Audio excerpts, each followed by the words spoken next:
सावित्रीबाई फुले यांची जयंती, त्यानिमित्त मी 2 शब्द बोलत आहे.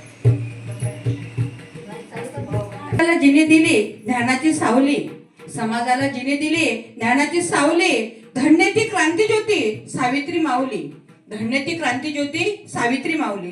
सावित्रीबाई फुले ह्या भारतातील पहिल्या शिक्षिका होत्या. त्यांचा जन्म 3 जानेवारी 1831 रोजी सातारा जिल्ह्यातील नायगाव येथे झाला. वयाच्या 9व्या वर्षी त्यांचा विवाह थोर समाज सुधारक ज्योतिबा फुले यांच्याशी झाला. त्या काळी स्त्रियांचे शिक्षण घेणे म्हणजे महापापच मानले जाईल.